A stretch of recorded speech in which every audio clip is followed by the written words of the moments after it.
to rejection. I know it's only redirection. I see the blessings right beside me. The chances are quite unlikely. I do it like I'm in my Nikes. Don't make excuses, they never excite me. Boxes, boxes. I cannot fit in the boxes. Stop it, stop it. Quitting was never an option. Exhausted, exhausted. This passion is never exhausted. And you cannot stop it. Nah, you cannot stop it. Good morning, Knicks universe. Welcome back to another episode of the Knicks Morning Brew on this Friday, January 5th. Like always, I'm hanging out with my compañeros. I got my guy Phil, all caps, and I had Jiggaman. I had him somewhere. I don't know where he went. Look at that guy.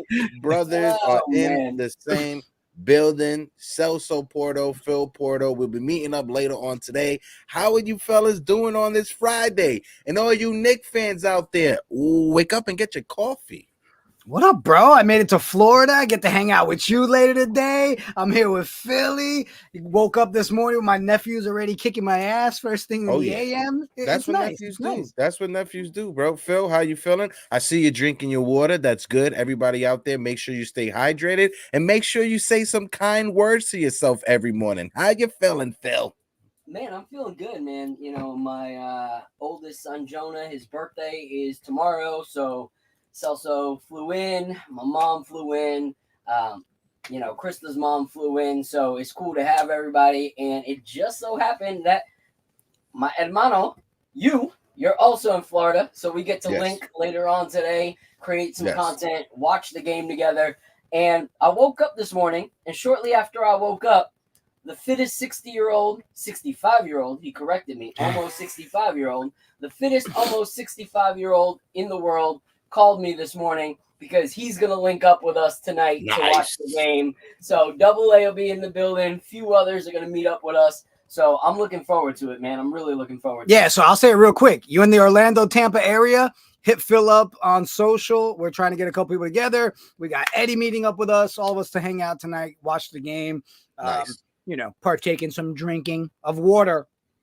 Yeah, water. Always water. High quality H2O. But shout out to chat. My guy Double A is in the building. Hector, welcome to paradise.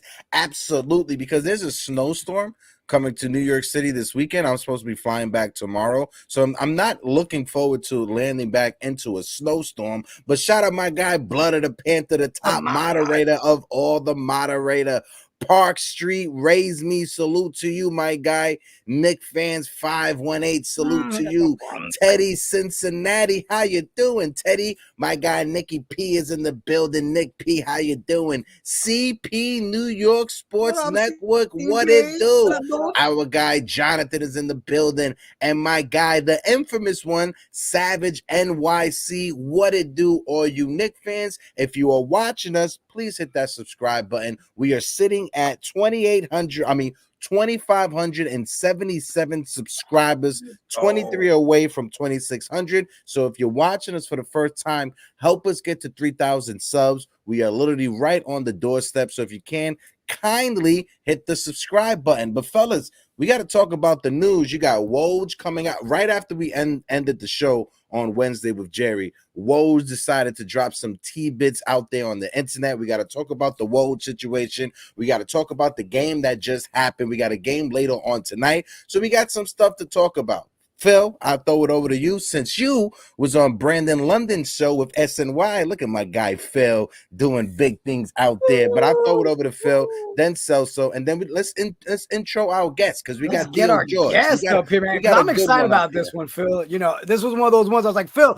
reach out to Into the Knicks verse. I'd love to have George on. George is one of those ones, man, OG that you can listen to, and George just tells it how it is, bro. So I was super stoked when you were like, hey, Into the Knicks verse? I was like, George? You're like, Into the Knicks verse? I was like, George? You're like, yes, Into the Knicks verse. I was like, yes, book George.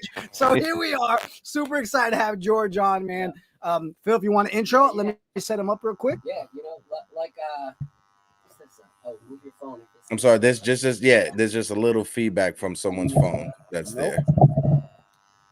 Hold on. It's just the buzzing thing. I'm gonna just mute Phil. I just muted Phil just because the buzzing was getting a bit too much.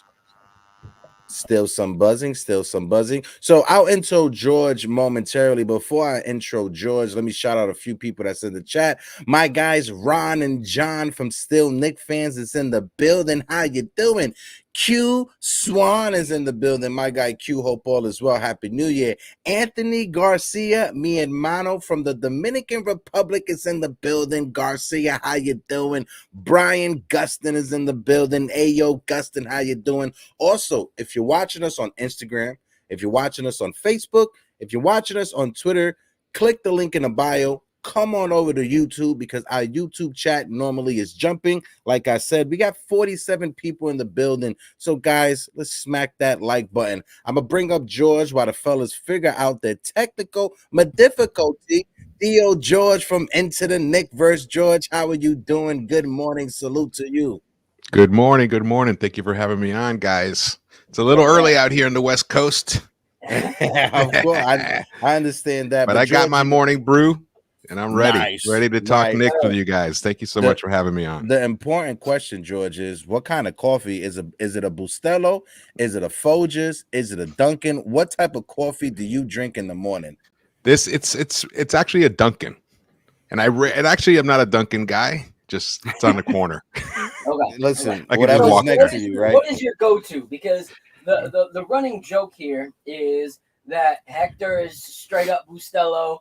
Me, I'm apparently straight up bougie, and I have to get my coffee from the different coffee shops that I personally like, grind them myself. So nice. We always want to know, like, what is your kind of thing? Are you just off the counter at Walmart? I gotta tell you, Phil. Once you get up to this age, you've been through a lot of coffees. It's hard to look back and say which is your favorite. You just, whatever's available. That's what I go for. Hey, I'll go with Folgers. I'll go with Folgers sometime if I need to. I go whatever Keurig cup is available. Whatever's on the counter. That's what Keurig. I'll go with Keurig. Yeah, Lavazza. Like I do Lavazza a lot. Okay. Nice. The more and more guests we have, the more and more it is true that I am bougie. Because I'm like, nah, bro, I'm gonna get in my car and I'm gonna find something if your option is Folgers. So I am the bougie one, so I apologize for that, everybody. No, cut to 10 years from now, Phil's like roasting his own. Yeah.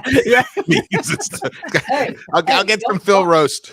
Don't let the baby face fool you. All right, I'll be 40. All right, so it's not like it's a young guy that just goes out and gets George, that's 2 weeks away because we're in the middle of trying to find some coffee beans for us over here in the Morning Brew Sports Network. So guys, make sure you guys tune in. And I'm not gonna lie, Phil's bouginess, it rubbed off on me because when I was in Puerto Rico a month ago, I went to the fincas, to the coffee bean farms out there. So I'm drinking like coffee boriquen right now at the moment because I'm on my bougie flow right now. But George, it's great to have you on. It's been a minute since we actually had a conversation. George was one of the first guests on one of the first shows that I started, For the Love of the Game, a couple of years ago. So George, appreciate you. Hope your family's doing well. Hope your son is doing well as well. George, for the past couple of years, have been working with like Uncle Foxy, who's a friend of the channel, friend of the show as well, and as well with Keith from Sports Vibes TV. Hope all is well with you guys. But George, I'll throw it over to you first. So you got any questions for our guests? Because let's get this conversation rolling. Well, honestly, like I said, I tune into George all the time. So I usually know where George is laying on things, but we'll act like this is the first time I've ever talked to George. All right, George, let's pick it up from the OG trade. What have you seen so far? And where are you at 2 games in, seeing what he's been able to do? How are you feeling on OG? I got to say, he's fit in beautifully. I mean, that's I will say I'm actually a little surprised at how well he's fit in so quickly. But that's probably what Leon and Thibs and those guys saw in him, his ability to just fill a role at a high superior manner. That I mean, how can that not work? Yeah. So in that first unit, even though we gave up a lot of points recently, but the first unit, it wasn't like we struggled to score necessarily. That was actually a really good first unit. But once Mitch went down, things changed. And I think this is a good response to that situation, even though Isaiah Hartenstein has been unbelievable. Yeah. But it took a while for him to kind of become, to do what he's doing now. I mean, getting double-digit rebounds, 20 rebounds. He wasn't doing that right away when Mitch went down. It took him a minute, but I mean, I've just been surprised by how well OG has fit in right away.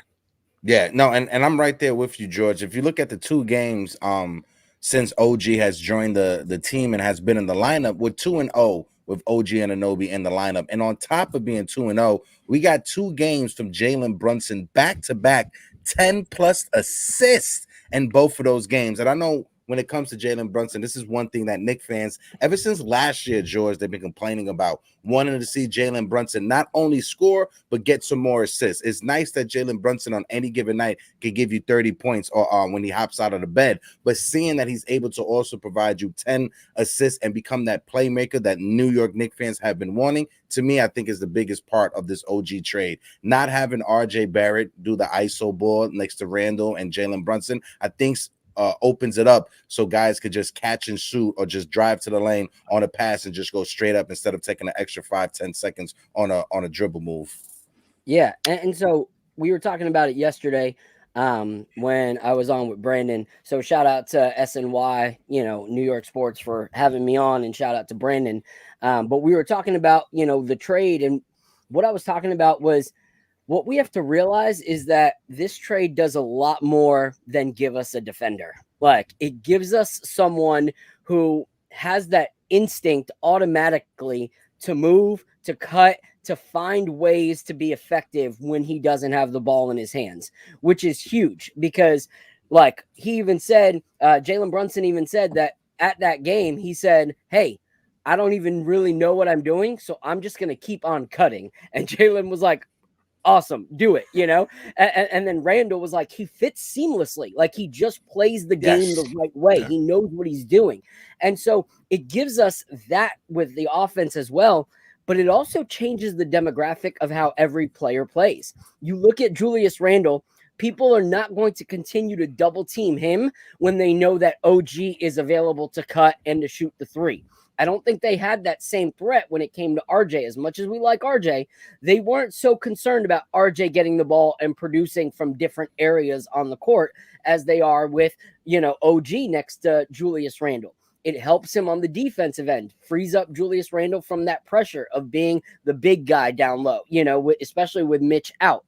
But it also allows Jalen Brunson to move and to create, and Hartenstein to play his kind of game. Hartenstein has stepped up defensively, but the one thing that I was talking to some friends about in a space yesterday is, are we sure that we are wanting the rush back of Mitchell Robinson after how we've seen this starting lineup moves and creates effectively with Hartenstein in the center? Like, Hartenstein cuts, Hartenstein finds the assist, like he brings a lot to the table.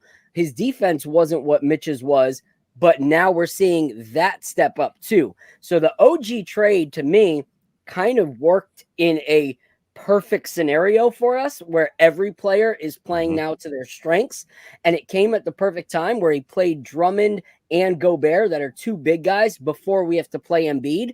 And shout out to Leon Rose. He did it with enough time for us to see what still needs to be fixed before free agency, before the All-Star break. Like, this gives us time with OG to kind of see where this unit needs to still improve. And so everything for me with the OG trade is spot on, and I want an OG jersey super bad. Before the next person go, I just want to shout out Double A with the $4.99 super chat. As a fellow graybeard Knick fan, I salute your intensity / rage, Theo George. Shout out to my guy Double A for the $4.99, helping us keep the lights on. Adrian Pagano in the chat said, Phil, drop the meetup spot for tonight. Oh, don't worry, guys. Phil would definitely drop the meetup spot so everybody could get involved. And also, make sure you guys go out there and vote for Jalen Brunson and Julius Randle for the All-Star game. Yes. Make sure to get our boys in Indiana. Celso, I'll throw it over to you and then throw it over to Theo George on the next topic. We got 83 people in the building. If you guys can, smack that like button. Go ahead, Celsito.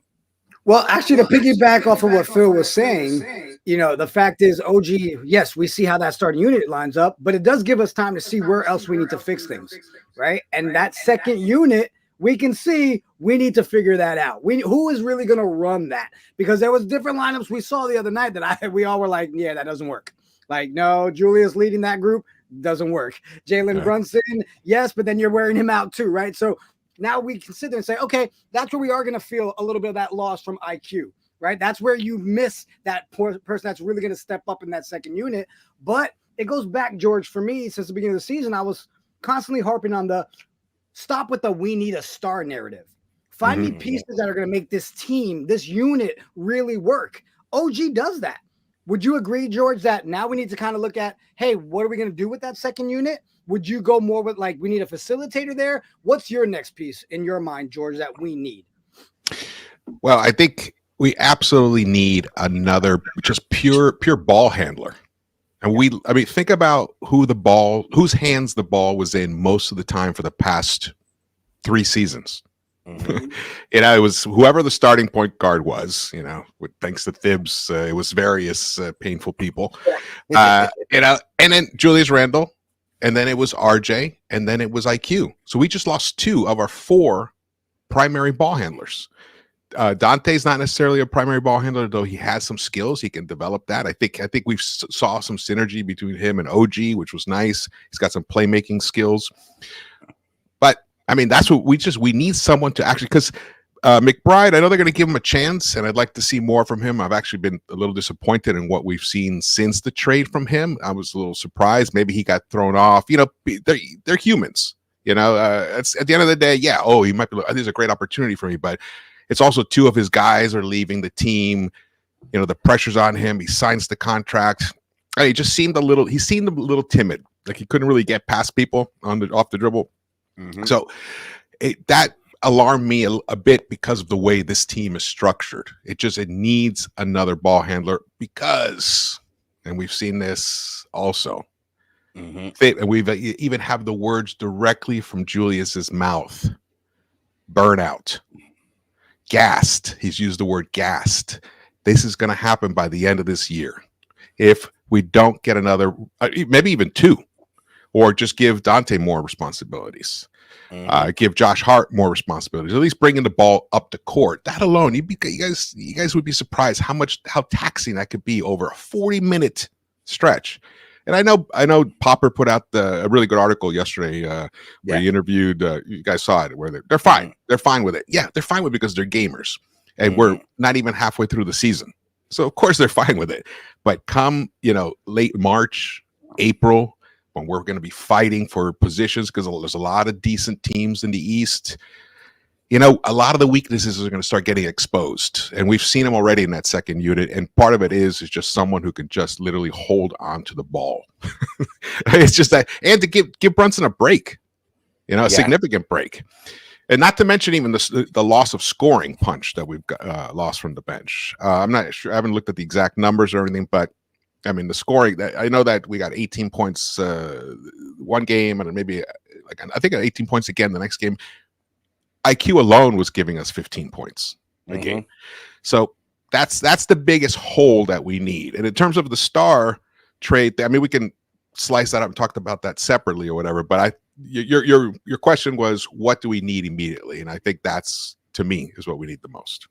No, and I don't think there's any Knicks fan out there. Shout out to my guy Cam from the Kickback. I don't think there's any Knicks fan out there that's going to disagree with you, George, especially when it comes to the bench. Because like you said, IQ easily gave us 15 to 18, maybe 20 points on a given night off of the bench. And now that bench unit is being asked to fill a role that they weren't used to. Miles McBride wasn't used to now having all these minutes and now to be effective off of the bench when it comes to scoring. Quentin Grimes, we benched him because he couldn't score. And now we're asking him to step up as that 6th man. So it's going to take some time for those players to get comfortable in that new role. And also it's going to take time for Leon Rose to actually pull the trigger and bring in a player so we can move Dante to be that piece coming off of the bench to handle the scoring issues. Maybe it's Dejounte Murray. It is January 5th. If you guys been following, Dejounte Murray, he signed his extension in the summertime with the Atlanta Hawks. It doesn't kick in until next season, but because of that extension he signed January February 5th, today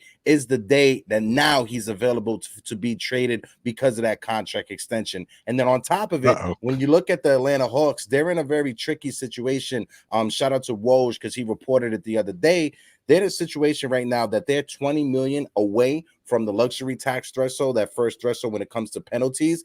And the Atlanta Hawks is a team that's trying to stay away from that. Dejounte Murray next year is going to make $25 million. So if they were to go into next season with Dejounte Murray, they'll get hit with that penalty. They'll have to pay the extra tax. And I don't think that that owner is trying to do that. They're also trying to re-sign Sadiq Bey. So it implores them to try to trade Dejounte Murray now this season, then instead of waiting into the offseason when his money goes up and they get hit with penalties. So be on the lookout. Dejounte Murray is out there to be available in any trade. Phil, I'll throw it over to you and then throw it over to Celcito. Afterwards, I have one more thing from Woj that I want to bring up. But go ahead, Phil. Yeah, and so I think the one thing we have to realize is our starting lineup got so much better, but our bench is going to suffer. Like, you look at what is happening, and with the intensity that Tibbs plays Julius Randle in, we saw it in that last game. Julius Randle is not that guy to play with that second unit. It looked clunky. It did not work. It did not have the same flow that it had with RJ. And when you look at it, a lot of times we would fall behind, and it was our bench unit that would bring us back. And we'd be like, yo, we need to ride the hot hand on the bench because it was moving well with Quick and RJ. Well, now we don't have that bench anymore. And it didn't look right with Julius Randle. So now it's like we swapped, where it's like, okay, now our bench is in. We're going to lose the lead and need to get our starters back in so that we can get back into the game. Like, it doesn't, we exchanged one for the other. So we do need something off the bench, because what we lost was a scorer and Quick, but also facilitators in that second unit. Because when we moved Dante into the starting lineup, it worked, but it took away a scorer and it took away a ball handler in Dante DiVincenzo as well in that second unit. So there's a lot of talks of a lot of players that, could be available. I'm actually going to put a poll up real quick, because one name that came up that I was like, yo, I like that. And it was this guy, Dat Franco, tagged me in it and asked what I thought on it.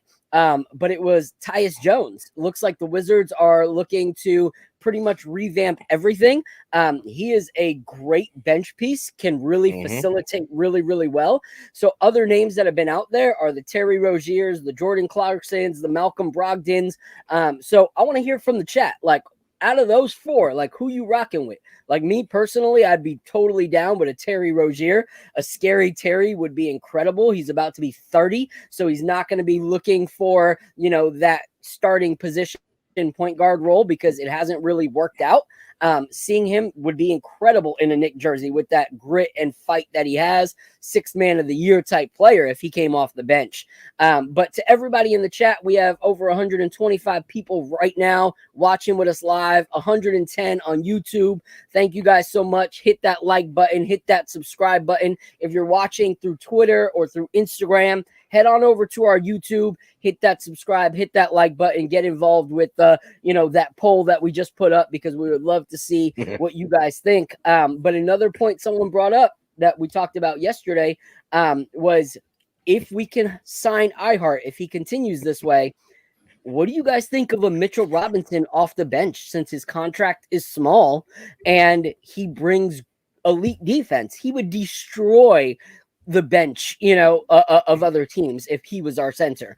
And it's structured differently on the bench than it is the starting lineup. I'm just saying this real quick. I think he would beat your ass if you would have offered that in front of him, because Mitchell Robinson in his head, he always wants to be a starter. And I think anyone that's out there, they want to be a starter or they want to be the main piece, whether you're working at McDonald's, whether you're working at Burger King, whether you're in the NBA, you do not want to play second fiddle to anyone. You want to be that star guy. And Mitchell Robinson, ever since coming out of high school, he was ranked second before going to college. You got to understand this. He was ranked second behind DeAndre Ayton in that draft class when it comes to centers. He fell to the second round because he missed that first year. He had a bunch of issues going back and forth. Never played college.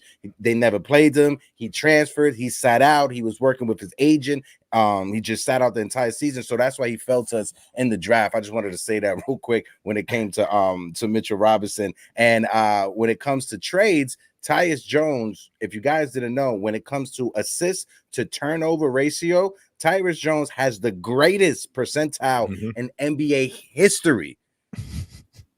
Just hold that for you. That guy he never gives away the ball. Exactly. So that would be a perfect bench piece. Go ahead, Sosa. I'll throw it over to you, then throw it over to Theo George. Yeah, actually, I'm going to let George go ahead. I was just going to say, I keep looking away, and I probably look weird on camera, and that's because Phil's right there. So when he's talking, I'm like, yeah. And I'm like, oh, shit, stop looking over. I'm like, keep talking, Phil. Go ahead, Theo George. Well, first I want to talk about the Mitch and iHeart thing just really quickly. I know we're all falling in love with iHeart and what he's given us with the starting unit, but let me tell you, there is no way. There's no way that Thibs would ever start him over Mitch. Part of what we're seeing with iHeart is because teams are now challenging us at the hoop now that they never did before, because they wouldn't even bother to do it against Mitch. Yeah. So there's more opportunities for blocks. They're taking more risks because Mitch his wingspan and the amount of space that he covers is tremendous, and it makes life easier for Brunson and for the guards on the perimeter. And that's why the defense just cratered the minute he went down. So and even though iHeart has been outstanding, I just don't see Thibs himself making that switch. Even if they're pretty much their production is even if it's even, or even if iHeart has a little bit better production numbers, I still don't think Thibs would make that change. George, did you see that article that came out? I think it was yesterday, and I'll go look it up while you're finishing your take. But a lot of those rumors about they can see a world where Mitch and iHeart at the same time being played out there. They think that's more realistic than seeing Thibs and put one of them back to the second unit. I didn't see that, but I was thinking that through as well, because people, I dropped this video yesterday about the cat and Randle, all the smoke that there is about it. So I just took a look at the whole situation, but I was getting a lot of input about the iHeart and Mitch, and that to me, I was thinking, well, you could actually play them together at times when you go up against teams like the Bucks, like a big team. So that's a possibility. But you still would need like another guy, third guy, in case some of those guys pick up some fouls. A third guy who can give you some meaningful minutes.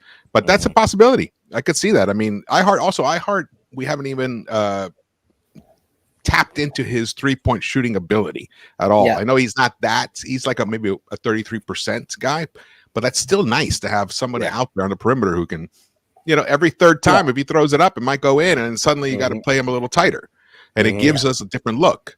And his ability to swing the ball, to move the ball, he has a decent handle for a big guy.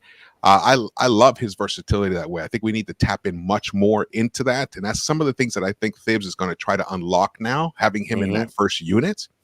But again, it comes down to fouls. Yeah, that's the amazing thing. The part of why I think Mitch had made that leap because we all knew it. I mean, Hector, we knew that he had special skills. I mean, you gave him his origin story, and I've repeated it as well. We got lucky to get him in that second round. He would have been a lottery pick, no doubt, if he had played that first year. So he's just had special freakish skills. But his ability to not get into foul trouble early has been the biggest change, because it allows him to stay on the court in meaningful minutes, and he has a much greater impact on it. And then inverse, by not making those stupid fouls, they're not challenging him as much, because there's not going to be a reward. It's just going to be the ball gets swatted, or someone just comes in and swipes it, or they just make a terrible attempt because his wingspan is just so insane. Yeah, there's a skyscraper in there. But this is my thing. I love Mitch. I think Mitch is great, but we've always said we play 4-on-5 when it comes to offense, when Mitchell Robinson is out there. Like, it's just the way it is. And you look now at how the offense is flowing so much better. Our assist ratios are so much better. Our production from, getting Jalen Brunson attempts that aren't so like contested in the paint, because no one moves out of the paint when Mitchell Robinson's there, because Mitchell Robinson can't do anything from outside of the paint. So their bigs are always next to our big, which is always in the center or making a clunky pick and roll play that doesn't really work because Mitchell Robinson is not good at pick and rolls. Like, it just doesn't work. And so as great as he is on the defense, we sacrifice so much when it comes to the offensive unit. And so now with OG being there and increasing our defense in the paint, being that bigger guy, being that he has a bigger wingspan, it could work where iHeart takes that primary position because now it's giving us offense and defense. And yes, he's still struggling with the fouls, but what did it take for Mitchell Robinson to start struggling with those fouls? Game in and game out, working on it, working on ways to actually be able to go up with these bigs and not foul them. And we've said it so many times on these shows. How many times is it, dang, Mitch, you're killing it against certain bigs, but then certain bigs you get destroyed with, you know, like there's certain bigs that he can't really defend. And we saw iHeart step up when one of those kind of bigs like Rudy Gobert was there, you know, like he got 3 blocks on Rudy Gobert without fouling him. So I think, you know, it could work, you know, and I know you don't think that Tibbs, whatever. We also didn't think that this front office was going to get OG Anunoby, you know, after everything that was going on with, you know, the lawsuit and everything like that. We thought that was a done deal. We've already previously heard Mitch's name being involved in trade talks before. So I don't think he's untouchable. I've never heard the words untouchable when it comes to Mitchell Robinson. So as much as I like Mitch, if it means winning basketball and we see that iHeart starting position gets us to where we want to go this season, I could see changes being made because I love Mitch. But how many seasons has he really played the full season? Like, can we really rely on a big who's 7 foot, who just got like screws put in his foot? Like, that's a scary thing for a big guy, you know? And so iHeart has not been injured. And that's a rare thing with a really good big, is not to have an injury history. So I root for, you know, if this continues to work and it's not just a fluke, that we ride the hot hand in iHeart. Yeah, no, and you know, I just want to respect George's time because I know he told us 30 minutes. George, I'm just going to ask you one more question, and then you could get out if you have a few more minutes to spare with us. Yeah, I can hang around a little longer. Yeah, for sure. Okay, all right, copy. So I'll throw it over to Celso and Phil. Great points when you talk about Mitchell Robinson, and a lot of people in the chat were exactly saying the same thing. My guy Sherwin is agreeing with you as well. Keith Turner's in the chat agreeing with you as well. When it comes to Mitchell Robinson, yes, we already know what we're going to get out of him defensively, but you bring up all those other points, which are spot on.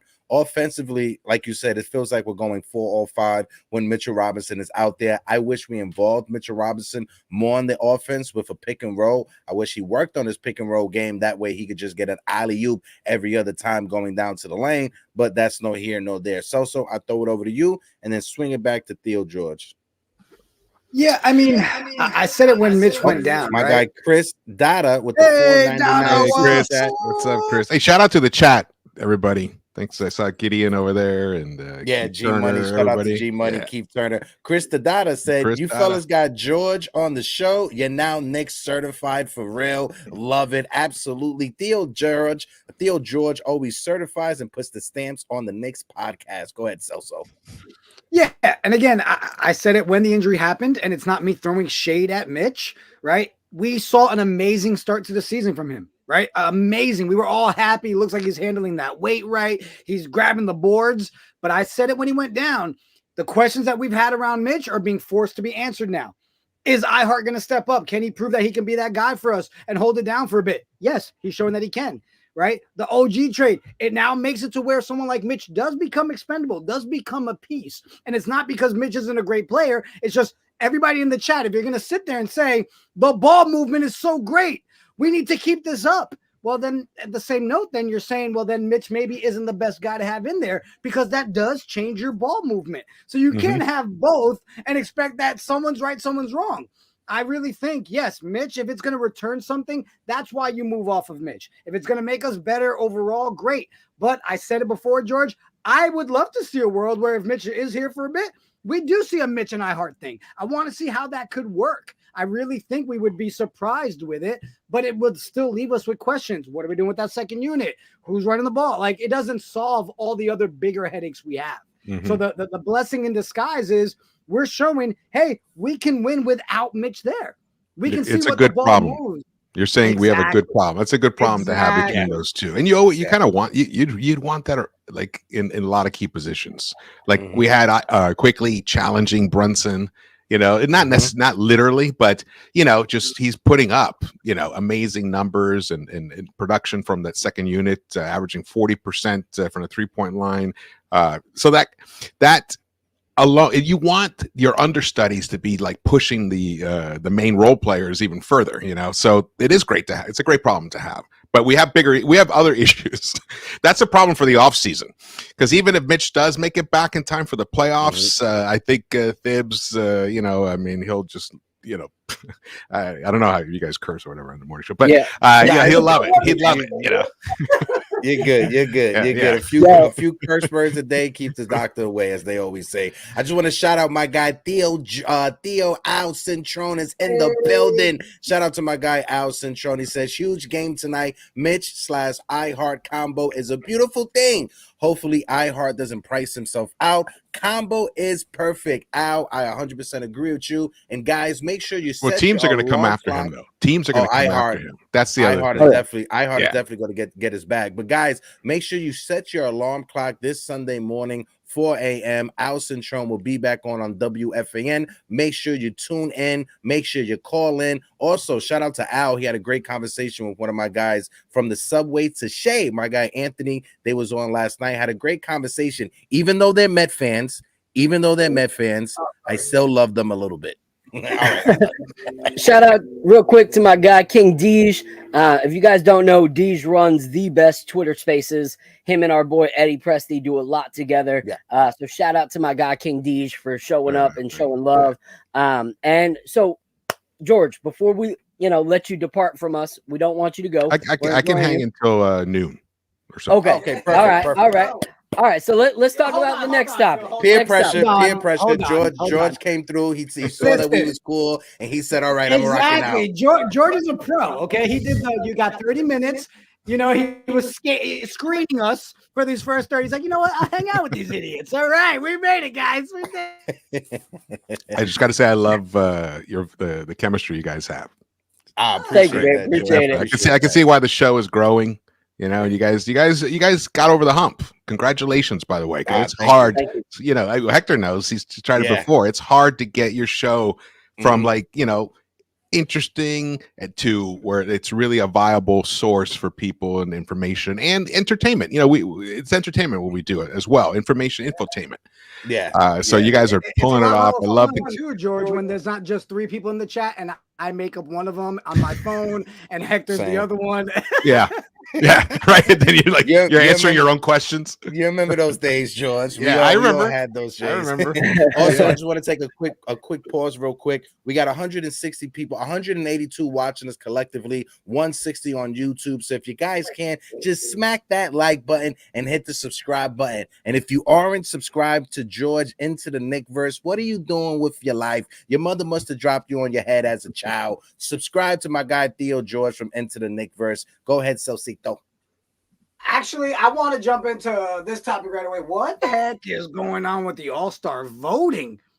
Like, I was shocked. How is our dude not on there? Like, you see the names on there, and for the first time, and not even the first time, but I think it was one of those realities, it really is a popularity contest. When you look at the names that are on there that shouldn't be on there right now, you're like, okay, it truly is popularity. Because I'm sorry, I don't know how you don't have Julius Randle on there. How do you not have Randle on there? Someone please talk me off the ledge. I know Ron's in the chat. You saw what I did there, Ron? The ledge. Talk me off of it. Yeah. So what it comes down to is, first, the Knicks fan base, and it was talked about really, really well in a space yesterday with my guy Sean.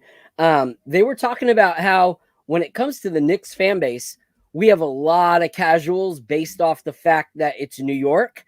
And based off of the fact that a lot of the ones that are like loyal to a T, because you look at a lot of like fans now, like my wife's family's from Indiana. basketball to them is like life. Like you are a pacer. Like you just are born a pacer and you die a pacer. Like because basketball is that important. But with New York, you have so much going on now that it's not like when we all got into basketball, like when we were in the 90s eras or early 2000s, where you got that like diehard thing. Now people are fan more so of like players than they are the actual team, so you got guys that, teenagers that will walk away, and they'll have a jersey of a team who is, far from. Hold up. Phil, I'm sorry. Time out. Little man just walked in. The tooth came out. Congratulations. The tooth fairy is on the way. His first one out. Congratulations. I flew in right on time. Come here. Oh God. And no, Phil didn't punch his kid in the mouth so the tooth can fall out. That's what I had as a kid growing up in a Puerto Rican household in Brooklyn. You guys can relate to that. But no, I want to throw it over to you, George. Just to pick up on the conversation that Soso was just having. What's your thoughts ultimately on where the team should go from here? I know you brought up a few little pieces here and there, but if there was a superstar, a Donovan Mitchell who's available, or Dejounte Murray who's available, where do you want the Knicks to throw all their chips in when it comes to their draft capital to go after them? Ooh, that's a lot of questions. I know. I popped because you swirled them up, and it's almost like a salad of questions. Because for one, the thing is, it's like, what we would want, but what is Leon going to do? Yeah. And I really got the feeling that it's they've already made that choice. They're going for it. They're going to try and land a significant player before February 8th. I just feel it's just the writing is on the wall. The opportunity is there. The Knicks are already good enough to challenge the Bucks and Celtics. And we'll see tonight. Sixers are great. I can't wait for tonight. They're already good enough to put a scare in them, to take at least 2 games from them, maybe even push them to a game 7. They're good enough to do that now. I think these teams look at the Knicks and like, well, we're not getting a gentleman's sweep from these guys. We're not going to sweep these guys. This is a battle. And you know what? One guy goes down in game 2 or 3, and we may be going home, and the Knicks move on. That's even as the team is now. That's a possibility. They can sense that. So the reverse is true. The front office is looking at it and saying, you know what? If we just solidify this team a little more, upgrade the talent throughout, we might get a nice run, get a Miami Heat type run that they went on last season. It is possible. The playoffs is grueling. The NBA season is grueling. So many twists and turns, ankle twists, knee, all these things can happen. So I mean, so looking at it that way, who's that guy can definitely come in and really upgrade the talent throughout. Now we know for sure they love Donovan Mitchell. Yeah, they love him. I think there's going to be a serious look at him. I think right now it's like, let's see. The Cavs actually have maintained. They've played well without Mobley and Garland. So I have a feeling they're more in a wait and see, and they may be saying, "Oh, we're not going to trade him. We're not going to trade him." But there are marketplace realities that they have to deal with, and that's he's not going to resign there unless the team is. If the team, let's say he stays, Mobley comes back, Garland comes back, and they make a run to get to the Eastern Conference Finals. Yeah, okay, I can see Donovan Mitchell resigning there because he can say, "You know what? This team's got tremendous promise. I'm the key player, so I'm staying." But if in the next 3 weeks the wheels start falling off and one of the 2 guys don't really make it back, Donovan may be like, because there's a time limit, February 8th. He might be like, you know what? Most likely this is probably my last season here. So then they're going to make a move. And then I think the Knicks are waiting for that. So I think they had their eye on that. The Dejounte Murray thing, I think, is real. Because of which, actually, especially what you outlined, because the second apron issues, they don't want to go into tax penalties there in Atlanta, and he's actually one of the few assets that they have that can really probably get him at least 2 first-round picks.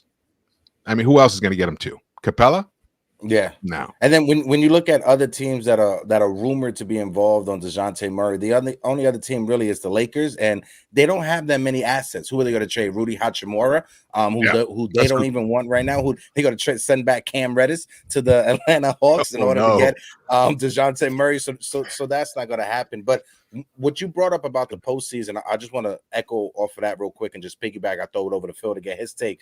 But you never know what happens in the postseason. The Knicks, we could get to the second round, or knock on wood, our guys are healthy. But if we match up with a Philadelphia 76ers, and for some reason Joel Embiid he twists the ankle and he's out for the series, you never know. Yeah. We could surprise a team in the postseason if we act right now instead of just sitting on our hands. So when you look at the reports that are out there, you got Shams, who's in one corner, and then you got Woj, who's in another corner. I always tell you guys, look at who represents each person. Shams is represented by Clutch Sports. Anything that has to do with Clutch Sports athlete, Shams is going to drop it. Anything that has to do with the Knicks, Woj is going to drop it because Woj is a CAA guy. So when it comes to the Knicks, anything that Woj drops, I'm going to hold on, and I'm going to hold that on to more than anyone else. When the news drop about the the RJ and the IQ trade, who broke it? It was Woj who broke it. Shams didn't break it. It was Woj who broke it because he is right next to the Knicks front office, having that CAA connection. Go ahead, Phil. Yeah. Sorry. Before that, just to go ahead. reaffirm that, you can even see on draft day, it's Woj that tweets out the Nick, whatever intel. They're Leon doesn't really give away intel, but when something does drop, it's Woj that it's coming from Rose. Yeah. I just want to highlight a few people. Shiloh, who's in the chat. I am a Heat fan. I like the players you guys got for this season. I say you guys need another legit score for sure. I don't see Brunson and Randle getting that far. I think that's what he's saying. Shiloh, I appreciate you. Shiloh, if you're new to the channel, let us know. And for all of you guys that are new subscribers, drop the new in the chat so we can welcome you to the Brew Crew Familiar. We are sitting at 2,585, 15 away from 26. Go ahead, Philip. The floor is yours. Yeah, so when it comes to, that whole thing, one thing I want to say is I don't want anyone to get injured at all. Yeah. Because here's the thing is I really think that our squad is good. And if we make one or two adjustments before the trade deadline, we can really compete. And I would rather compete and come up a little short with healthy rosters than us beat a 76ers team where Embiid got injured and we do well. And there's always that asterisk next to a Nick, win or a Nick, victory. Like, I don't want the asterisks. I want us to actually kick teams in the mouth, kick their teeth out, and actually be able to say the Knicks did it right. Not that we needed a charity of someone getting injured. So like Dej said, we got a squad right now and we're playing tough. And I know people have, their gripes and different things that, they want to see changed. Like, yes, some that are full on Randle fans, they don't think anything's wrong with Randle at all. Some that can acknowledge that Randle's playing really, really well, want to see him play better defense and will crucify him until he plays better defense. Then me in the middle, I'm like, I saw something in that last game where he actually was intercepting, passes and grabbing balls before they went out of bounds. I'm seeing tiny progression steps. And I believe that this OG trade helps that. Like, I really do. I really think having a player like OG that will he refuses to not give 100% on both ends of the court. Like, you see this guy sit down and it looks like from head to shoulders, he just came out of a shower because he's drenched in so much sweat and he's breathing super hard because he leaves everything out on the court. That kind of play is contagious. Like, it is, especially when it's someone new coming into the team. You don't want everybody to say that player that they just got does more for this Knicks team than anyone that's been on there. So if you're those guys, if you're the Randles and stuff like that, I think you're going to start to see some of that stuff more and more. You're going to see things come out of Randle that, having RJ in the starting lineup really didn't pull out of him. So I want to see what happens. That's why I'm very, very thankful that the front office did this so early, because it gives us chances to see what still needs to happen. and gives them time to work. Like, it gives them time to now make the right trade instead of just a big trade. Anyone could make a big trade and it be a total like flop, but someone to make the right trade is what we want as Knicks fans. So I think we're able to do that now. So I think if we add and get our bench back up, our starting lineup can contend with the other starting lineups. We saw that against Minnesota. Best defensive team, one of the best in the West. You know, they're, I think, second or third in the West, and we beat them. Chicago was doing well. We beat them. Big man, Drummond, shut down. So I think that if we see us play hard and we don't have to win tomorrow, Knicks fan or tonight, Knicks fans don't jump off the subway if we lose, like we just made a trade. But if we win tonight or even contend tonight, that means that we have some good, solid foundation to build upon. Make that one or two quick little pieces in the starting lineup and in that, you know, bench unit. And I think we can really, really contend and enjoy the rest of the season. So I'm actually excited for it, more so than I've been probably since John Starks was a Knick. So, you know, it's something to enjoy. Guys, I think I love that enthusiasm, man. No, I'm right there with you, George. And Love guys, take notes. This is 2 episodes back to back that Phil is giving flowers to Julius Randle, and Phil is saying to vote for Randle for the All-Star game. Guys, make sure you clip this because it's not going to happen all year round. But hey, listen, Hector, I said it the other day. My tweet after the game the other day was, "Hey, Knicks fans, as a fan base, are we accepting bandwagon fans? Like, because you know they're coming. We got to start accepting them. Listen, we're in a world where Phil is praising Julius Randle multiple episodes in a row.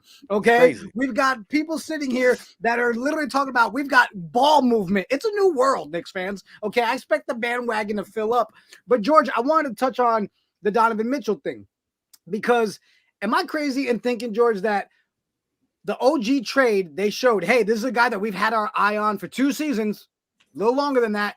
It's somebody we had on our wish list, and we went and got him. Do you think that's still in the back of their mind? And we know there's really 2 names that fall under that. These are the guys we want, Donovan Mitchell being one of those. Even though right now, for the first time, I think this entire fan base, or a good portion of it, are leaning towards Murray more than they are leading Spider. Last season, last 2 seasons, everybody, go get Spider, go get Spider. But now you've got people like, wait, maybe Spider's not the right answer. Do you think this front office would lean more towards Mitchell than they would Murray because of how much in love they are with Mitchell? I think there's no doubt. There's no doubt they would go for Spider. And the thing is, Donovan Mitchell's already shown that in the playoffs he can become a big-time money scorer when it becomes harder and harder to get a bucket.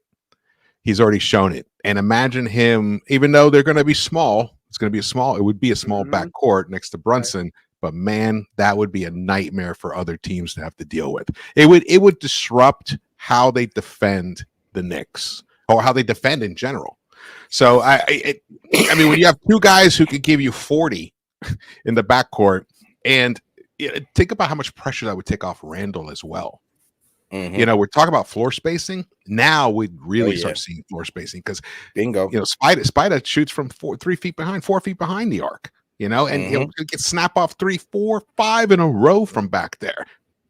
It's floor spacing. It's gonna be beautiful. Not just that, George, but if and I'll throw it right back to you. But if Julius Randle is the 3rd option and Donovan Mitchell is your 1st option, teams, when they're game planning, right, when they're coming up with their defensive strategy to go against you, Julius Randle is going to eat because everybody's going to try to stop Donovan Mitchell, stop Jalen Brunson. But if Julius Randle could get that one-on-one bully ball in the paint, he's going to be able to eat better than he's ever had in his career. My fault, George. I thought absolutely, totally right. And the beauty is, and like we know that Randle can do it.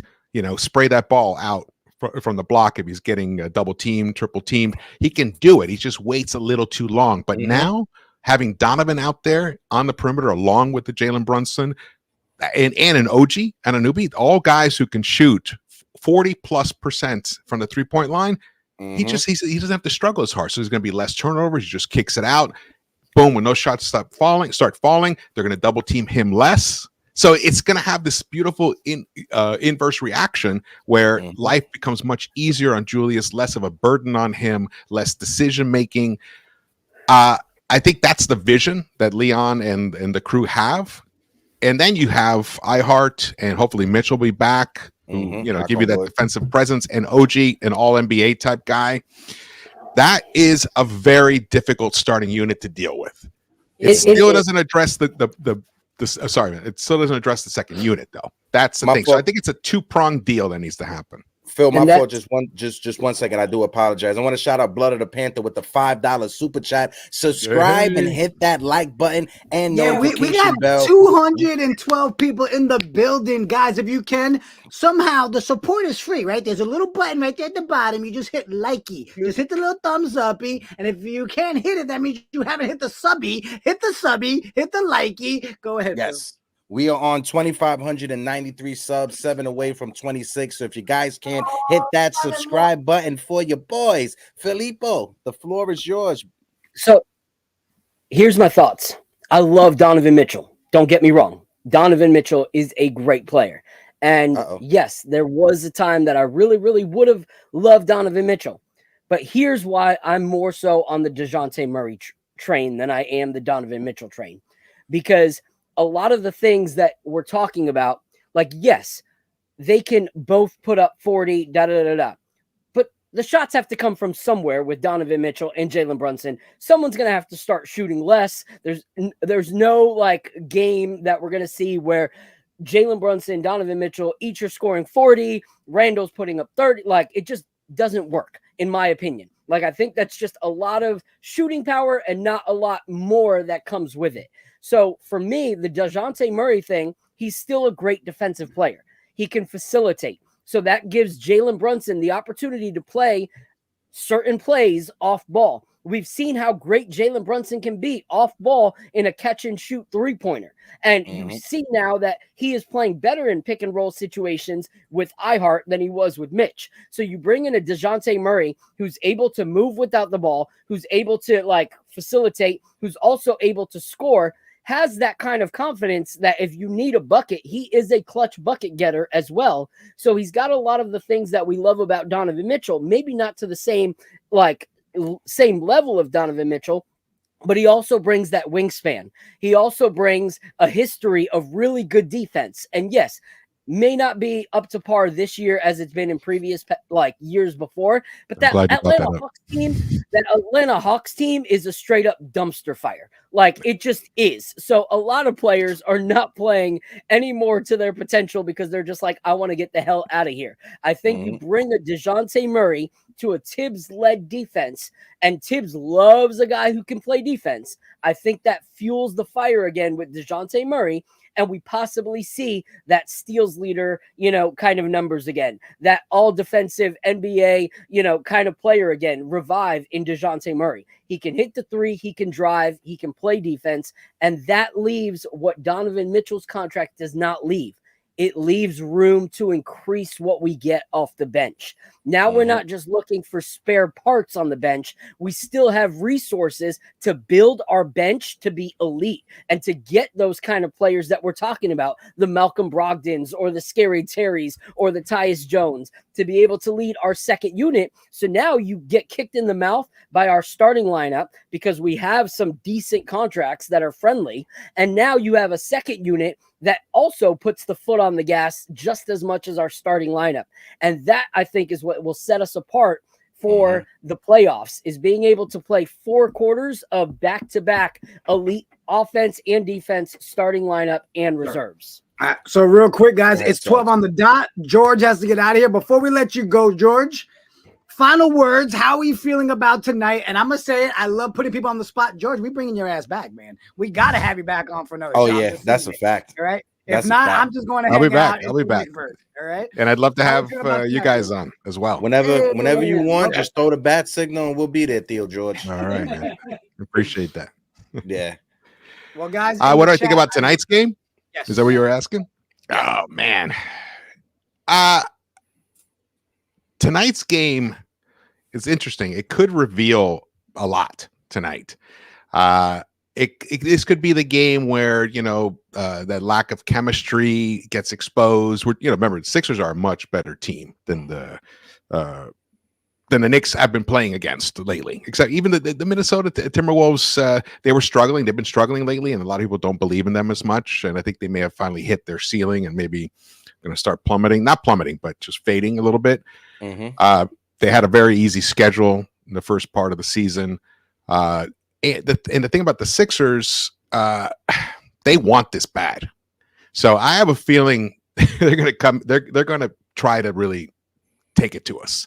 Yeah. So it's how we respond. I don't have a read yet on how it's going to unfold because I'm a little worried about like the second units right now. I'm worried that there's a lot of mileage on Brunson and Randle, and I'm also worried that the high that they were on from that trade and then New Year's Day, starts dissipating, and then just life's realities. And we've seen this team before. Unfortunately, the darker side. We've seen Randle, as great as he's been playing, comes out. It just doesn't quite have the effort to get back on defense. Sometimes for some inexplicable reason. So we don't want to see any of that. We could get exposed today. He could get frustrated. The refs might throw him off his game. So a lot of variables. All that said, I think Thibs and Brunson want a W so bad that they're going to do everything they can. So I think we're going to eke out a win tonight. We're going to eke a win out tonight. That's what I'm hoping for. I want to see a good response from the Knicks. I want to see a nice game from Mitch. I mean not Mitch. Miles Deuce McBride have his first productive game since being put in his new role. We might even see a little more Dante playing with the second unit.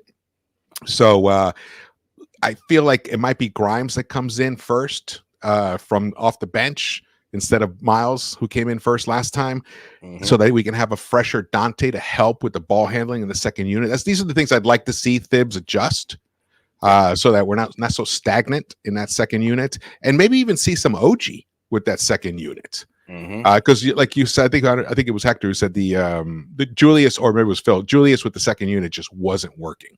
And remember also we saw a lot of Brunson with the second unit when IQ was here. That was a nice backcourt, a nice matchup there with that second unit. So I think Thibs is going to experiment a little more, and he might hopefully unlock something so that those minutes aren't negative minutes when that unit is out there. Because the first unit we know is just killing it right now, and iHeart against Embiid is going to be the key matchup. If iHeart stays out of foul trouble, then we got a chance. If he gets into foul trouble, it may be a long night for the Knicks.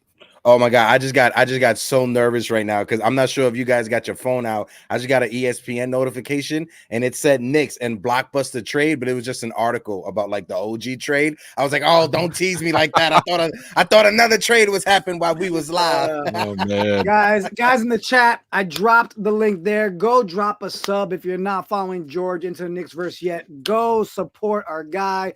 George, thank you so much for hanging out with us this morning. Thank you, guys. Time, man.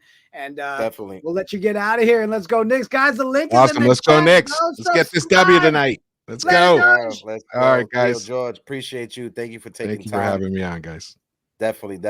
That was our guy, Theo George from Into the Knickverse, who, if you guys haven't subscribed to the channel, go make sure to go and subscribe. Theo George, they do amazing work over there on that channel. So shout out to George and everything he does for the Knicks community. Also, the link for the open panel is in the chat. Everybody is welcome to join the open panel. You just always got to remember, let's respect the terms and services of YouTube, Facebook, Twitter, and Instagram. If you guys come up, let's just try to keep it clean. Let's just try to be nice as well. If somebody is in the middle of giving a take, allow them to finish, because the same time will be given to you so you can finish your take. And at the same time, let's try to make it as short, as sweet as possible so everybody's take can be heard. Again, we are sitting at 2,595 subscribers, 5 away from 2,600. So if you haven't hit that subscribe button, hit the subscribe button, hit the like button, like my guy Blood of the Panther said.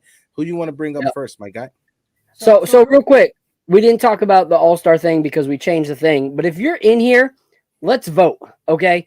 Like, oh no, what happened was your son came out with his tooth. My ADHD, I was just dysregulated. I didn't know what was going on. I'm sorry. Yeah, no, you good. I just want to say real quick, vote.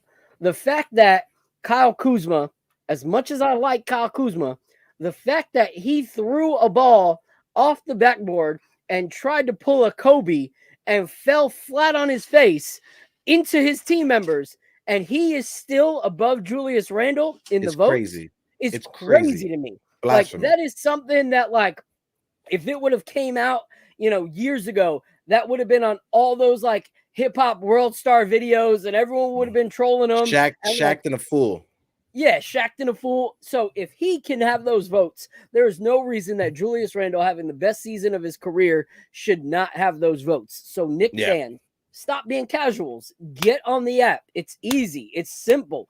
Don't vote for the Western Conference if you don't want to. It's even simpler if you just only do the Knicks. Like, vote for your guys, get off the app, and you're done. There's 187 right now. We've had up to 230 live on today's episode. If you can, hit that like button, hit that subscribe button. But I saw Mr. Double A first. I don't know if I saw right. Yeah, but Double A is back there. Double A, let me get a thumbs up if you're ready to come up and join the conversation. My guy Double A is ready to go. Double A, my guy. Fellas? Am I gonna see you later on today, bro? Yeah, we gonna make try. that happen? I'm gonna give it a championship try, bro. All right, copy. I want to try something new, man, because my feeling is the people, they come to hear you guys speak, not us particularly. So no. I want to get to questions. I appreciate that, Double A, but one thing we always say here, it's me, Phil, Celso, and Jerry, but the chat and the open panel is what makes this channel and what makes this show.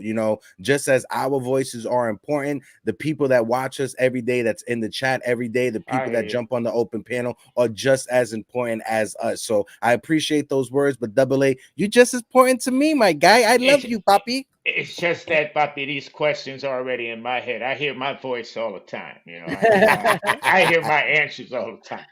I feel you. But Double A, did you put your vote in first? Were you able to vote for Julius and Jalen yet? There's the vote in? Yes. Oh yeah. My guy, go ahead. With all this talk of trading and adding people, we have to look. I mean, this ain't Y2K, right? So we have to look at the big picture, salaries. How are we going to fit people into the salary? We're going to able to pay like a Spider and Brunson and Randle and still keep OG? Because I'm going to tell you something, bro. This OG piece, I mean, it's perfect. It's a perfect piece. So that's one of my questions. And my next question was this, the shot attempts, okay? With RJ gone, I don't think it should be a license for Brunson and Randle now to be gunners. What I'm talking about is in the Bulls game, Randle had 23 shots, Brunson had 22 shots, OG had 9, and Dante had 10. We need to spread the ball a little bit better than that. I think one of the things OG was interested in the interviews and things that they were talking about him looking, before he was traded to the Knicks, was he wanted to get more involved in the offense. He wanted a bigger part in the offense. Role. So we want to keep him happy. But like I said, my question, fellas, the main one is how are we going to fit a Spider into? And then the other big picture is, man, we don't know what's going to happen with Mitch, right, guys? We don't know if he's going to come back 100%. So that makes keeping somebody like Isaiah very important, don't you think? Yeah. I'll throw it over to Phil. Go ahead, Phil. Answer that, and I'll double back. I know we got G Money backstage. G Money will bring you up momentarily. Go ahead, Phil. I honestly love questions like this because, like, yes, there's speculation, but for me, I try to look at the writing on the wall. Okay, so when we got the Josh Hart trade, and people were like, "Oh, maybe we're just doing this for a loaner." I said it early. I said it, I think, second week that we had him, that we are re-signing him. This was already done. When Jalen Brunson came, we had already been talking to Josh Hart before actual teams were talking to Josh Hart. That was already a done deal. I knew he was going to stay. People were like, no, he's probably not. We're not going to re-sign him for this or that. And I'm like, listen, He would not have been here if it wasn't long term. I know this. I'm guaranteeing it. I'm going to say the same thing about OG. Like, you look at it, the hype dies down, of us going to get him, but he becomes CAA. I don't think that's a fluke in any way, shape, or form that he became CAA. I don't think that it's a fluke that he came here in spite of everything that's going on still with the organization. Like, this is one of those things that we can't say that we have a front office that sits on their hands and then when they make a move, think that they didn't think these things through. Like, this is something that I believe OG already has verbally worked something out to come back next year. Like, I really believe that. I really believe that they have decided this is what we need. We need that wing. We need the length. We need someone who's defensively a mastermind. And they went in on him. So I say his money is already secured. I think that part is already set apart in the New York Knicks bank account that dude is going to get his money. So for me, I have to look at Jalen Brunson's contract. I got to look at Julius Randle's contract, and I got to look at Jalen Brunson's contract, and those three, and then say, okay, whose money still fits for these next pieces? So that's why, as much as we would want a Donovan, I don't see it because of how much money it's going to cost to have a Donovan Mitchell. Like, I think that if we ever go that star route, it has to be, if with Leon Rose and these guys, a top 5 player, top 6 player in the league that they're willing to then trade some of their big assets for, and so that's why I think a Dejounte Murray trade is genius. You bring this guy in, you see if it works, and if not, you package him, and you then can hunt for that big star that you apparently want, So I think Dejounte is a perfect, if he fits, keep him around. If he doesn't, package him, and then we figure out the future. So I think that they have brought him in, OG, as a solidified piece for the future. I don't think that that's in question, in my opinion. I just want to piggyback off of Phil real quick, but before I do that, fellas, we are at 2,600 subscribers. We want to give a shout out to everybody in the chat, all of the new subscribers. Appreciate all of you guys. Everyone who helps us out with the super chats helps us, keeps the light on. But like I said, we are sitting at 2,600 subscribers, 400 away from 3,000. Shout out to my guy G Money joining us on the open panel. I give my take real quick. I'll throw it over to Celso, and let's throw it over to G Money to get his take when it comes to the trades. But for me, I think Donovan Mitchell, like Phil said, it's more of a pipe dream, right? I think we would love to have Donovan Mitchell because he is that star that people are saying that we need. But for me, I think we have our 2 stars, and I think it's Jalen Brunson and I think it's Julius Randle.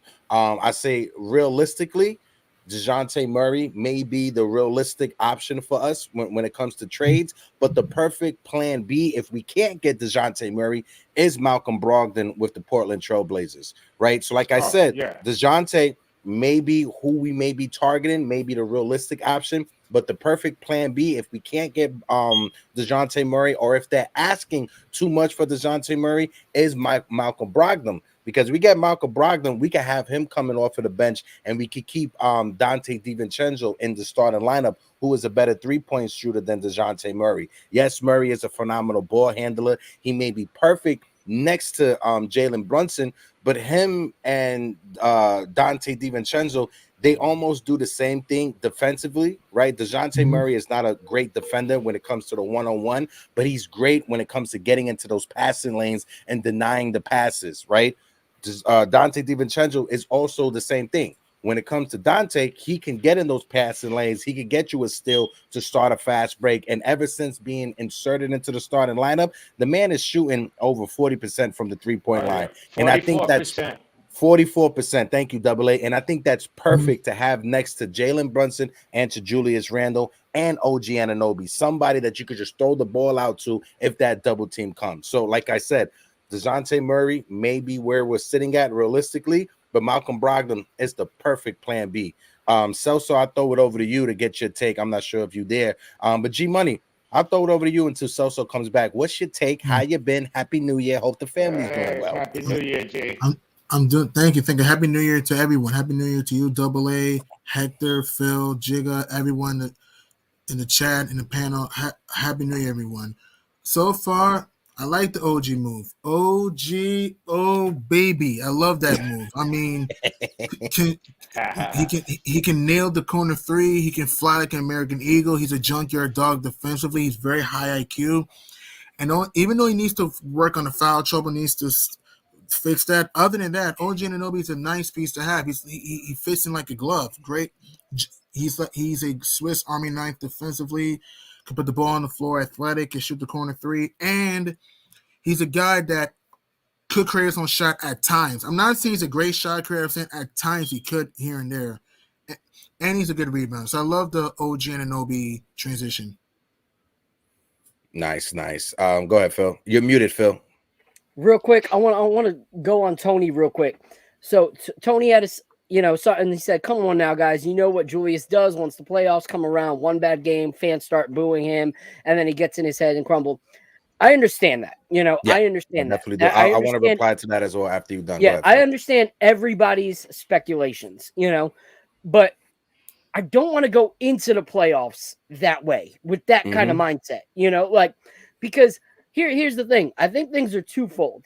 So there's certain things that I know as a dad that if I do, it sparks reactions in my kids. I know that, and so as a dad, I don't want to do those things that I know spark certain things that would cause my kids to react in ways that I don't want them to react. So I think, as the fan base, we also have to take some responsibility, not all, because he's a grown freaking man, but I'm saying, like, if you know that he starts playing bad in one game and then you start turning on him after all season, him playing well, and that's the domino effect. When it happens, can you really complain about it if you knew that you doing that was going to cause that? Like, there has to be some responsibility on both ends. So for me, I'm looking at his season and I'm saying, okay, I've wanted him to show a little more effort. I've wanted him to play a little more defense. I've wanted him to not be so selfish with his shot selection and to pass and to actually play like a team. And now he's doing those things. So if he's doing those things that I've asked of him, I want to have that same thought process going into the playoffs. Julius, I'm asking you to show up in the playoffs. If he doesn't, and it's 3 games back-to-back of just poor effort, poor attitude, then let's start talking. But if a guy has a bad game in the first game of the playoffs, am I going to bring out the pitchfork and cause more of an issue? No. I want to see him succeed. I'm going to root for him because he's on my team. Until Julius Randle is not in a blue and orange jersey, I want him to succeed. I want our team to do well. So I think that we have to hope for the best. And yes, for me, I'm not going to get a jersey of Julius Randle. I've said it a million times until this man does something well in the playoffs.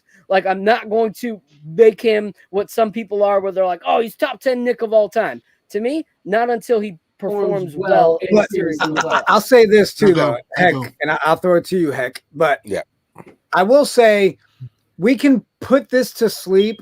And I know everybody's like, well, you got to wait till the playoffs. And the reason I'm saying my response every time someone says that about the playoffs, we can look at the first 5 games, 6, 7 games of this season on how bad Julius was playing. Okay. Right. If there was ever a time for Julius to give us the mental case that we saw a couple of years ago and check out, that would have been the time. So I'm sorry. To me, that was a big test to start this season, where he's, instead of losing losing his cool, not being a good teammate, he found a way to come back and have an entire fan base that, the turnovers suck, but the man is balling out. So I'm glad we're all focused on the playoffs already, and because we all know we're going to be there. But I agree with you, Phil. We can't go into another playoff where it's like, oh, Julius isn't going to show up. Who knows? Let's get to the dance. But here's the thing. He has pieces around him that are going to give him more opportunities in this playoffs than we did last season. So I'm sorry. I'm still going to sit here and rock that 30 jersey for the rest of the season. And you know what? Get me to the playoffs. Then we can start talking about that Julius doesn't show up. Last year was last year. This is a whole new season, people. Whole new pieces. Okay? Yeah. So go ahead, Heck. I know I cut you off. No. It's totally fine. Shout out to my guy, our guy, Jerry Blue Ferrara in the Jerry. building. We got to stop talking players. We have work to do, and the East is crazy. I'm a little bit worried. Jerry, stop sipping on the coquito. That's what it is. Jerry's sipping on coquito right now. That's why he's a bit worried. But shout out to everybody that's in the building. My guy, Anthony D. Shout out to Anthony D. Hector, y'all got to send me some Knicks gear or something. I'm the 2500 subscriber. Anthony D, you already know I got you, my guy. But to piggyback off of the conversation when it comes to Julius Randle, and I just want to bring up the chat that said it earlier, just because, I just want to give him his flowers when it comes to that. I'm trying. Tony Wiley, shout out to Tony Wiley. For me, I said it on Wednesday's episode. After this season, if Julius Randle doesn't show up in the playoffs, no more excuses. Things got to change. The front office, they got to put him on the first thing smoking out of town.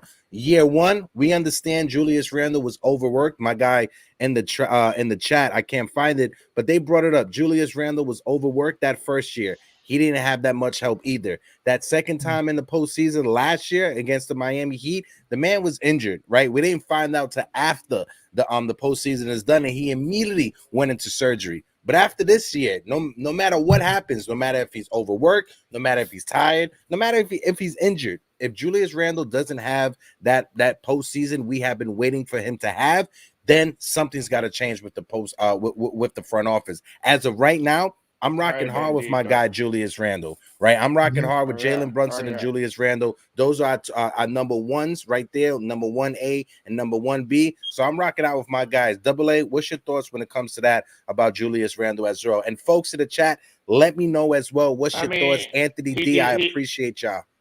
Just like when he messes up, he deserves the flowers, man. He's doing everything we're asking of him. I mean, to me, it's a tragedy, and I'm tired of hearing people say that the Knicks need a star. The Knicks need a star. We have stars. Jalen Brunson is a star. Julius Randle is a star. OG Anunoby is a star. And maybe Jerry is feeling what I'm thinking. I'm going to ask Phil the Prophet, okay? I think this is a question for Phil the Prophet. Do we believe that Achua is the answer? As our backup center going into the playoffs. I'm not impressed, brothers. I'm not impressed. As a backup power forward, as a backup center going into the playoffs. As a backup center, no, I'm not impressed. Just like you, as a backup power forward, he can definitely do the job as a backup power forward. Some games he may be able to be a backup center in some games, but in the postseason, I'm not sure. If we're going against the Charlotte Hornets, he could be a backup center against the Hornets, right? But if we go up against the Bucks, or if we go up against the Celtics, I don't think he could be a solid answer as a backup center. Before we throw it over to the next person, time out. Hold on. Go ahead. Ask me a question. No, I don't care. Hold your question, because before the question came, people were saying, hey, I want some Knicks gear. And I totally forgot. We're dropping it today. People have been asking for it. Ladies and gentlemen, we got the Knicks Morning Brew cups available. If you're chopping it up with us, we want to make sure everybody gets a mug in the hand. Guys, we are not trying to make this a moneymaker. Let's get this in as many hands as possible. $16. Knicks Morning Brew. Look at that orange inside. So sexy. So orangey. So Nickish. And look at them ugly faces on the cup. That's right. Get your cup. We're going to drop the link in the chat so you guys can support us by grabbing yourself a Knicks Morning Brew. Shameless plug alert is over. Go ahead, Philip. Answer the question. All right. That was a lot. Yeah. So grab your mugs. Join us. We also have, our My Squad Stays on Point. It's a tribute to all the best New York point guards through the years. We got some Yankee merch on there. We got some Jet merch on there as well. And we'll be creating more and more as we go. But to Double A's point, I agree. Precious Achua is good when you're playing benches that don't have a great backup center. But if you play teams, especially like when we played Minnesota, you saw that there was times where Karl Anthony came back in to play that 5 spot while Gobert was on the bench, or vice versa. Precious Achua cannot compete with those guys when it comes to playing center. Like, we will get 8 up. He will be food for that. But we also have to wait. Like, it's still a sample size. OG is the kind of player that I think you could drop him in freaking the desert and he will find a way to have a lemonade stand and become a millionaire. Like, that is the kind of player I believe OG is. That's not Precious Achua. That's just not Precious. I think Precious is going to take time to actually learn the system. Like, Precious is the kind of guy that I think that needs to understand before he becomes effective. And we're looking at OG, who was able to just come in and be effective off the bat, and we're comparing the two. So I say we need a sample size from Precious. Give us about 8 to 10 games to actually see if he starts to actually formulate an actual game with us. And if not, we have options. You know, Sims is looking like he's healthy again, you know, so he came in for like a minute the other game. So it's not like we are bankrupt at that position for a backup for the rest of the year. But I say let's give him a chance before we make an assumption. But do you want that before I throw playoffs? I'm sorry. No, it's fine. For the playoffs, I'm not too sure. I'm not too confident on it. So let's see what happens at the trade deadline. I want to throw it over to Ron real quick. But before I do that, we have 246 people in the building. If you guys can, smack that like button. We are sitting on 118 likes for the stream. So let's do me a favor. Let's try to get the stream up to 200 likes. On top of it, we are sitting at 2,611 subs. So if you haven't subbed to the channel, smack that subscribe button. I want to throw it over to the OG, triple OG, the voice of Knick Nation himself, my guy Ron from Still Knick Fans. Happy New Year's to you, you handsome devil. How you feeling? Oh man, Heck always knows how to intro a guy, man. I tell you make me feel good. The soul feels good inside. Salute to all of y'all, man. Shout out, Happy New Year to everybody. G Money was good, my guy. You know, appreciate you, my brother. Double A, as always, you know how it is. What's up, buddy? You know what I mean? And always, you know, one of my favorite networks on the YouTube channel, the Morning Brew Sports, my guy Hector, Phil, Jigga, and our guy Jerry, watching from wherever you watching, my brother. Appreciate all you guys, man. And let me just say this real quick. I just want to, I mean, everybody's saying it. I'm just happy for you guys, man. You know, I've been on my campaign thing, and now I can hang it up. I don't need it anymore. You guys are flying right now. No need for it, man. I appreciate everything that's happening for you guys. You guys definitely deserve it, and I expect more and more to come because you guys are dope. So I appreciate you guys Ron. Appreciate you and John. You guys always supported us from the beginning, since day one. You know, we've known each other. It's couple of years, Ron. You know, we family, you know what I mean? So I appreciate you, Ron. I can't wait for that day we get to meet IRL and have a nice drink. But the floor is yours, Ron. What's your thoughts about the conversation? And before you go, I do apologize. Ricardo with the $5 super chat. Shout out to Ricardo, who says, let's get DeRozan and Drummond and a Terry Rozier or Alec Burks for the bench. Skip the Donovan Mitchell pipe dream. Ricardo will circle back to that one, but thank you for the super chat. Go ahead, Ron. Yeah, man. I think I'm really excited, really happy for the direction the Knicks are going in right now. I'm liking that the OG thing somehow got done. I know we all thought it would never happen because of everything, but somehow, I mean, listen, crazier things happen, and so it's a really nice thing to see. I think Knicks fans are starting to, realize sometimes when you don't see it, you don't get it. And so I think, seeing it's only been 2 games, but we already see the impact and the difference OG brings to this team on defense. Like, he affects so much, and he's not even comfortable yet. You know what I mean? He's just going out there and playing because that's who he is. Wait till he starts to get more comfortable. Wait till the Knicks find a way to kind of get him more, acclimated and a part of the offense. Find out ways, to get him some more touches, because the guy, he has some versatility, and we need to capitalize on that. So I can't wait for all of that. As far as what you guys are saying about Precious, yeah, I think Precious will be fine. I think Precious is an upgrade over what we have. Say what you want to say about, Jericho Sims and stuff, but Jericho Sims, there's something that he's missing that Tibbs just doesn't like. And it is what it is, man. I like Jericho, but Tibbs is the coach. And if there's something he's not seeing, he's going to look elsewhere. I think Precious also has a couple little things, because I've heard from Toronto fans that watch him every day, that sometimes he can kind of miss assignments and stuff like that. But when he's on, he's on.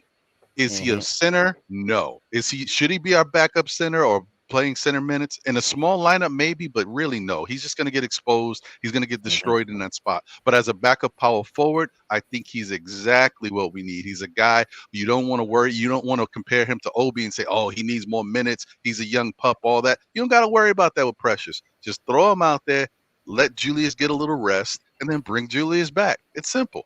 Yeah. You know what's crazy? When it comes to how Tibbs is using him right now, there are so many times last season we were like, Tibbs, go small. Let Randle play without, like we were calling for small lineups. And now that we have a guy that we're not 100% sure should be playing at the center in small lineups, Tibbs is now playing him in a small lineup. And we're like, what are you doing? This is not when we wanted it. It's what we asked for, but the wrong people. But if you guys can, there's over 240 something people watching right now, 220 on YouTube. If you are not subscribed on YouTube, all 220 of you, you need to take one quick second and, like our guy Jerry said, gently hit that like button and gently hit that subscribe button.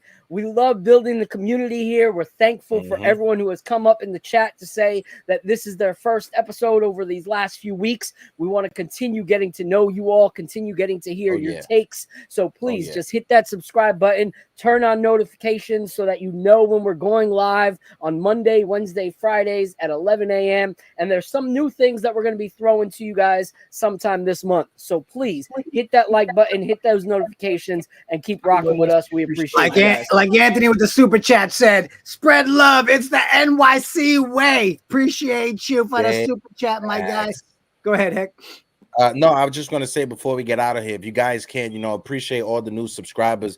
But like I always say, whether it's the Yankees, whether it's the Knicks, there's a lot of content creators that are out there. Make sure you guys go out there, support your local content creators, right? Whether it's the Knicks, whether it's the Yankees, whether it's the Mets, whoever your sports team is, go out there and support your local content creators, because the mainstream media is going to put out whatever they want, whether it's Knicks for clicks, whether it's Yankees for clicks, whatever, they're going to put it out. But the content creators that you have on YouTube, on Twitch, or on Twitter, we're your voice, right? So let us know how you feel so we can relay that message out to the entire fan base. Unless you're Zook. I hope my guy Zook kicks his. I hope you hit your fucking toenail. Shout out to my guy Zook, who's a Met fan. I love that guy. But stub your toe when you're going to the bathroom. For some reason, I think that's the best comment we've seen in the chat today. I don't know.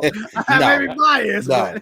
No, like I said, make sure you guys go support Ron over there at Still Nick Fans. Make sure you guys go support Uncle Freezy, Blorange Tears.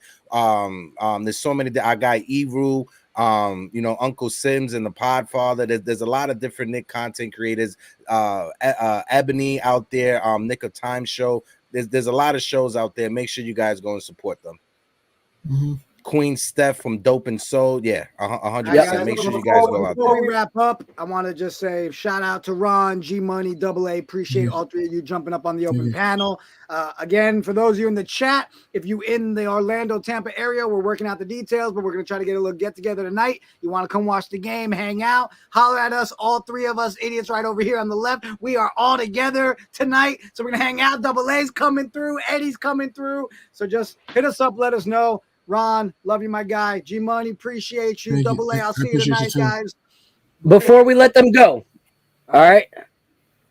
Yes or no, win or loss tonight? We'll start with you. Just, you got to say win or loss. That's it. And then we kick you off. All right, Ron, win or loss?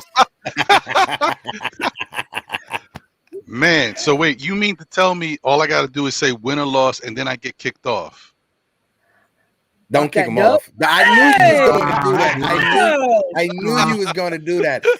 And Ron knew you was going to do that too. That's why he did it. No, tonight's going to be, listen, Philly's tough, man. Tonight's going to be tough. Embiid is back. He was hurt for a little bit. It's going to be a little difficult. We'll see, but I think the Knicks can win this one. Win.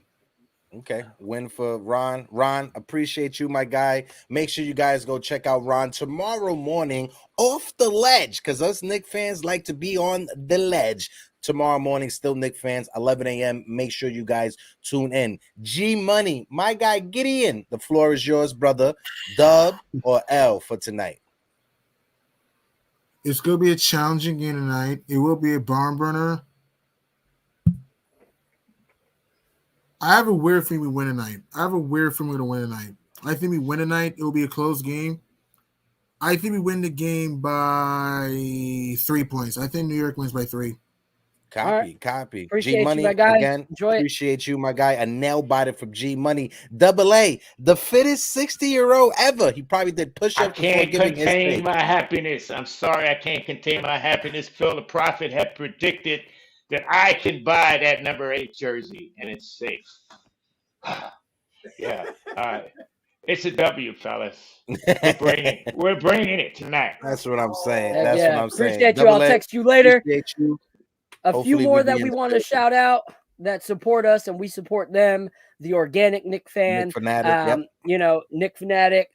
We got VSN, we got Trippy, Smitty, all those guys. Mill Obviously Media. Theo Shout out to George Mill was Media. on with Theo us today. George, yes. Shout out to Theo George and everybody else. 19 comment, I'm gonna call you out. You said no KP. I have to say it. If we had KP right now, you cannot say we are not Eastern Conference Finals bound. So you a hater, because if we had him spreading the floor and dunking and shooting threes, we'd be elite right now. But anyway, on that note, shout out to Eugene Orendane for the $2 super chat. Knicks for life from VA. How you doing, Eugene? Shout out to Appreciate Eugene. you helping us keep the power on. All right, guys. Plasma Moon is new to the chat. Plasma Moon, welcome to the Brew Crew. The name Familiar. alone is dope. Shout out to my guy Julian Blum, who's watching us on the replay. Replay gang is in the building. 19 comment, Knicks 100, Q Sean, Lorraine Badmus is in the building. Let's go Knicks. Appreciate everybody.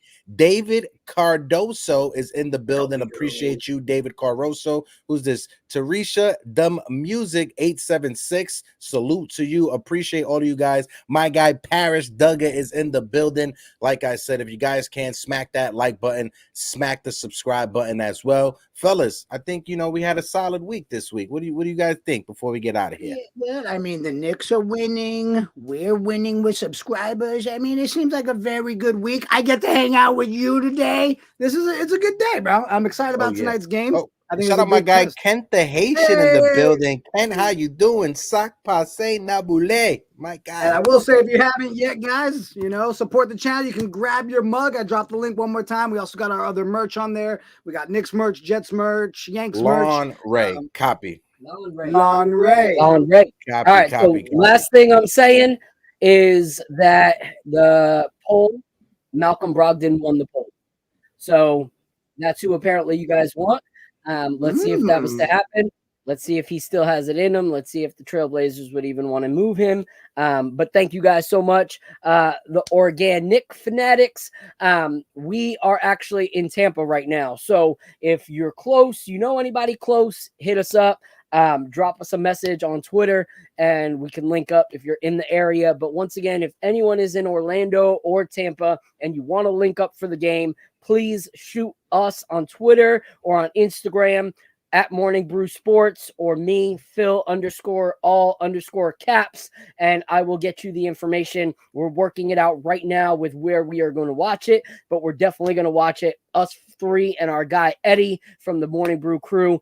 We're going to be watching the game, chopping it up, having a good time. So thank you guys so much for rocking with us today. It's been an amazing episode once again, and that's all due to you guys. So we appreciate you.